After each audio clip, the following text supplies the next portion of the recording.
There was empires in Africa called Kush, Timbuktu, where every race came to get books. My success to you, even if you wish me the opposite. Sooner or later, we'll all see who the prophet is.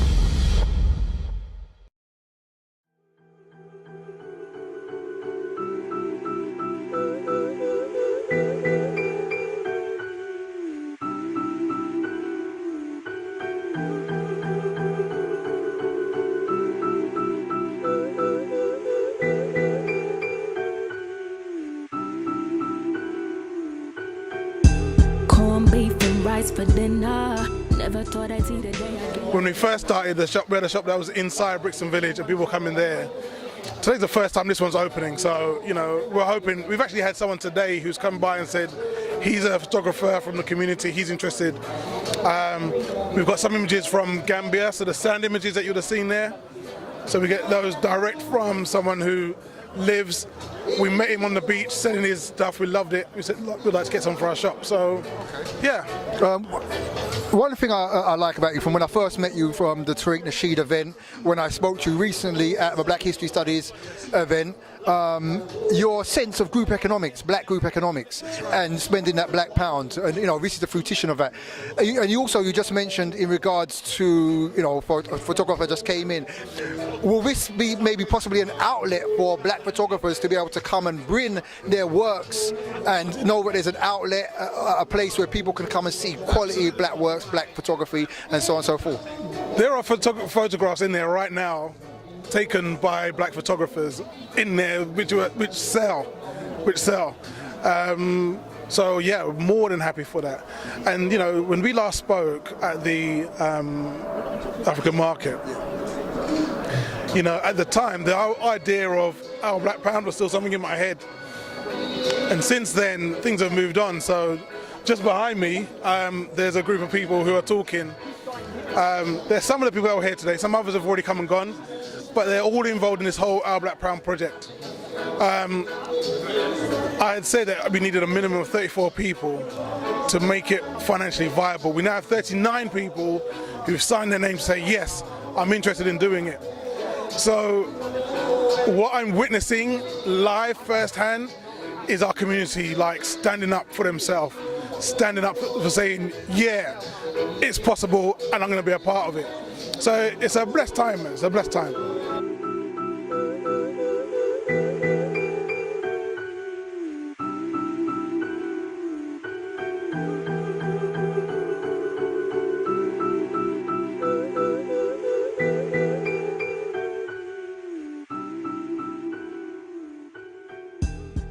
You know, in regards to the empire, the next stage then, what is the next stage? You spoke about it briefly, but what is the next stage? Okay, so here's how it works. So the first one was that Tariq event, right? That was first step one. Next one was opening a shop to have something physical. Because if it's not in the way I view it, okay, this isn't the truth, this is just the way I see it. If it's not tangible, right, then it kind of can like disappear with the wind. It's kind of like, I like to have something that's either written down or somewhere you can go into, something like that. So now we have something tangible that's a part of Back to Black Empire. Our Black Pound is another expression of empire. The idea of having one shop which we can show through a business plan which would have enough money to create 2 shops in a year, which would allow us to create 4 shops in 2 years, mean that we can exponentially start to grow an empire just by the people in our community. You know, I have no interest in creating something for myself because that's too small a game. I want to create something for African people in the UK. That's my interest. And what you're seeing is, even just in the time of this interview, more and more people are just turning up. So it's kind of like, you know, this thing is huge, and this is just the start of it. And I'm so proud of people like Got Kush, like the African History brothers and sisters, you know, Tariq and the Melanoid Nation who've helped me over from the US to actually make the words become reality. you know. So I mean, it is beautiful, and one thing we agree with and definitely understand is, and something you just touched on just now, is having that mental image of something and then bringing it into the physical, because this is the creative power that we have as a people. If we only but realize our talents, what we'll be able to pull on, what's been given to us, a gift, what has been given to us. And so to be able to take something from the mentor, an idea, and bring it here into fruition. And even more, as you said, you're seeing people now turn up from different walks of life, different organizations who all come in supporting. That shows the day and time that we're in together. This, how can I best say it, and I don't know if you feel it, I'm going to ask you, but we often mention a consciousnness. We refer to it as a Christ consciousness. But we talk about this consciousness what is coming amongst our people. Not just a consciousness insofar as, I know I'm black now and we built the pyramids and so on and so forth, but that consciousness now being taken to another level. Whereas people are starting to work, to build, to create and make things happen. And it seems as we're starting to move that way with what you see going on in Ferguson, Baltimore. As we're starting to move in that direction, obviously you get the adverse forces trying to address that kind of energy which is coming in amongst us. In this journey here, okay, and I'm asking you this for the sake of others who may be watching in this, how do you maybe deal with energies which have come your way? Because nothing sometimes flows in. Energies of, trying to find a premise which is suitable. You find the premises and trying to get hold of the keys and work. How do you overcome these adverse energies what may come your way? And I'm asking you this from your experience to assist others who may have that same vision and want to make it happen. all right, good question. There's two parts of the answer, right? First of all, African people, our thing, our unique USP, right? Our thing is conceptualization. We are masters of conceptual thinking. You see it from, the Malian Empire. You see it in ancient Ethiopia. You see it in ancient Kemet. We're able to conceptualize not just buildings, but whole infrastructures based on that. And even down to myself personally, I work in data. I do data-based programming. So my job is to look at the end result, keep it in my mind, and then build towards it, right? So I always start with the end in mind. Now, I don't care what you do. I'm sure it's something, there's a connection between our melanin and its ability to be able to conceptually. Most definitely. So you get where I'm coming from? Okay, good. If that's the case, right, the way I see it, the first thing you need to do in answer to your question is to imagine it's possible. And then just say, it's possible. For no reason, then I said it's possible. Just over there, you see that those crates there? There's a new box park that's opening there, right? We applied to them. It's run by I think it's a Jewish guy. We applied to them to have our first place in there. He turned us down. He said no. He gave us it must have been about 3 months between us sending our application early and him saying no and saying you're on a wait list. But the idea of us having a place in Brixton, as far as I was concerned, the idea of us having a place in Brixton had to happen because we said it's going to happen. No other reason. There's no other reason other than because I said so. And sure this place turned up 20 meters away from the base, and now we have a place here in Brixton. So that's where I think our thing is. A, conceptualize it. Then B, it's going to happen because you're black and you said so. That's it. Now, look, you've just heard from the man's mouth. This is how things work. This is what we try to convey very regular to our people. We talked about the link of melanin, and we often say, or often teach, because my background comes from is teaching black history and knowledge, science, geometry, geology, all these different aspects of our culture. And when you're dealing with melanin, people look at melanin as just skin tone, not realizing that everything is coated with melanin, neuromelanin in the brains. We just have it more in abundance, and the properties of melanin allow us to do the things which you do. That's why other people look at us, non-melanated people look at us and think, how do you do this? And then they seek to want to, emulate what we do, but you cannot emulate that which is in the brain, the neuromelanin, and even more so the gift what was being given to us by way of this gift, what we call melanin, which we take for granted. We just see it as skin color and so on and so forth. So it's very, very important, but touching on the conceptualization, that people realize that the melanin, which makes us what we are, as you said, the USP of who and what we are, is so key and something we should never ever forget, because the ability is what it gives, and you see it manifest. From you said, I said it's going to be in Brixton, I tried, but then something appears. This is the gift.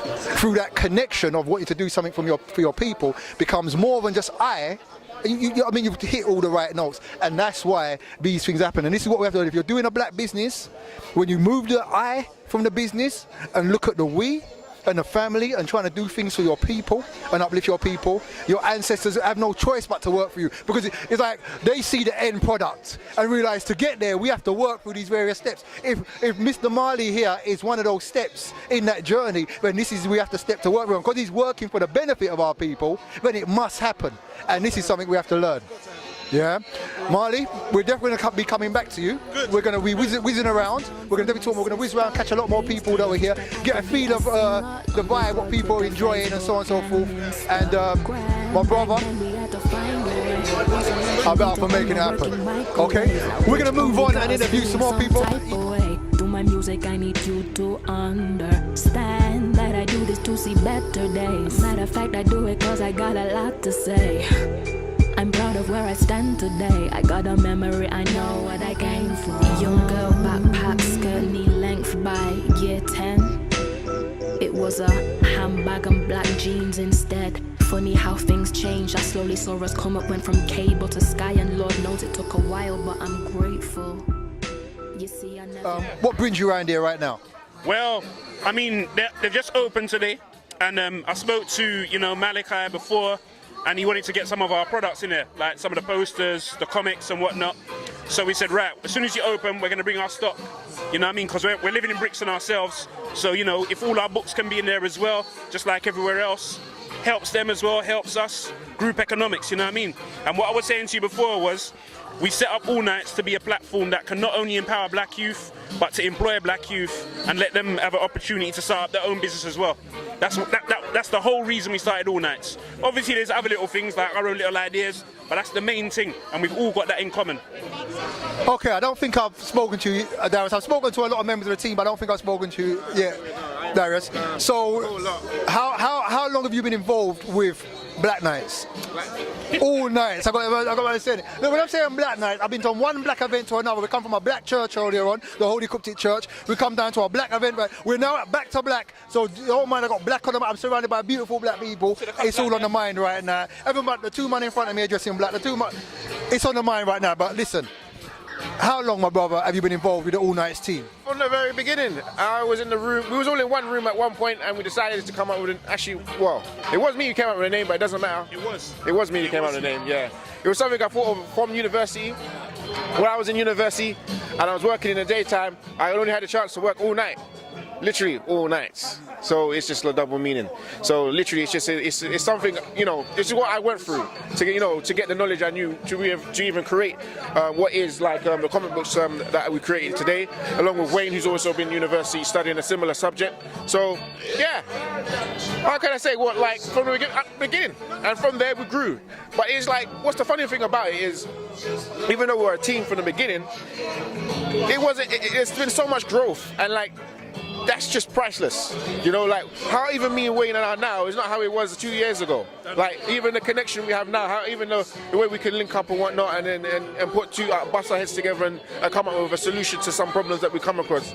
What happened in 2 years ago? So it's like sometimes people got to realize it's about connecting. Like it's not like today let's just you're black, I'm black, let's go together. Hey, it's not that. It's, you got to really grow together. Trust is a big issue among any group of people. So you know, you got to get together and try and trust each other, and, you know, give a reason for someone to trust you. You know, no foolishness. This is my brother. This is my brother, you know, trust me. This is the creator of Red Tempo. I created Hardwired, but we're brothers same way, you know what I mean? We have the man like Shakara here. Shakara, what brings you down here today? Boy, you know what? I was at the Black Child Agenda, and a Regina said to me, Back to Black is launching around the corner. So I said, I never know it's Black to Black, you know? You know what I mean? Relax around the corner. So I came around just like that, you know what I'm saying? And it's good to see, how you know, say, true gentrification, then I try and move it out to the ends, you know? But it's good to see that we've got a stronghold here again. And I like what's going on inside. I like it how it looks stylish and Afrocentric and them thing there. You know what I mean? So it's beautiful. We love that. You know what I mean? So let's support the Virgin Session in their thing. Nice. So anyway, back to Black Empire is looking to expand. So you might have to find a little spot next to the Mama Culture Africa shop there where you're located, so we can squeeze up. Anywhere, anytime they're ready for come, to East London, where everything go down.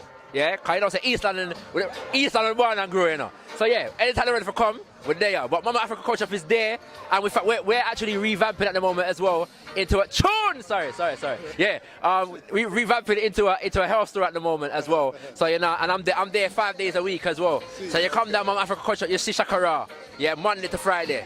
You know what I'm saying? So and make sure you get down there.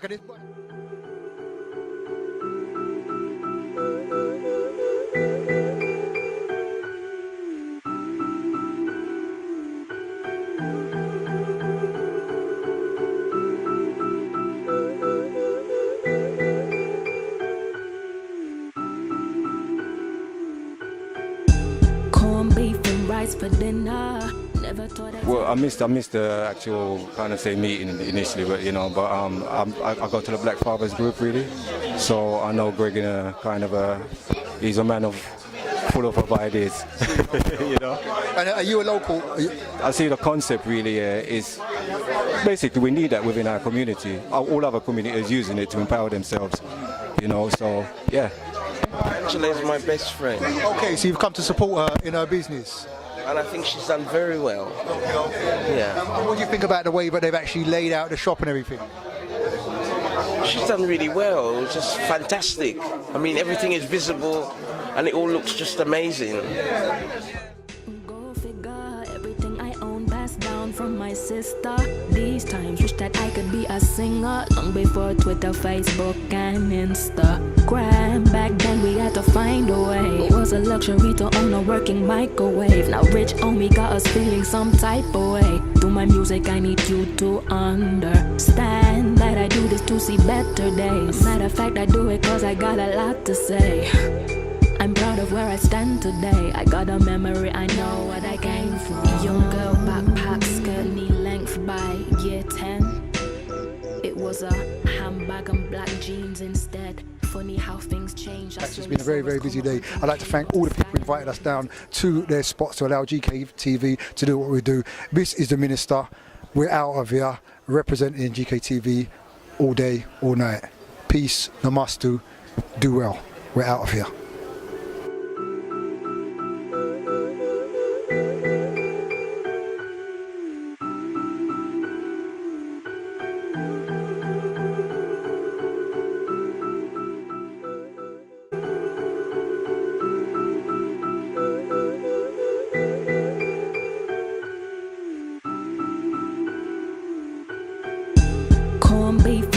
For dinner, never thought I'd see the day again. When we first started the shop, we had a shop that was inside Brixton Village and people coming there.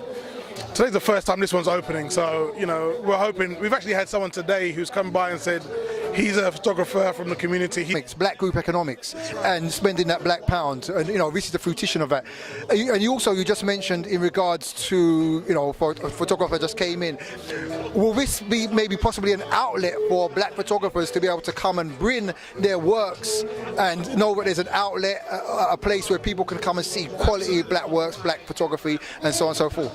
There are photographs in there right now taken by. There was empires in Africa called Kush, Timbuktu, where every race came to get books. My success to you, even if you wish me the opposite. Sooner or later, we'll all see who the prophet is.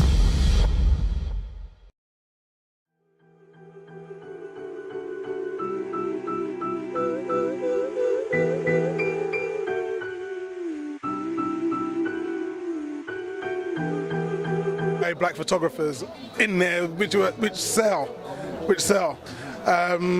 So yeah, we're more than happy for that. And you know, when we last spoke at the African market, you know, at the time the idea of our Black Pound was still something in my head. And since then, things have moved on. So just behind me, there's a group of people who are talking. He's interested. We've got some images from Gambia, so the sand images that you'd have seen there. So we get those direct from someone who lives. We met him on the beach selling his stuff. We loved it. We said we'd like to get some for our shop. So, yeah.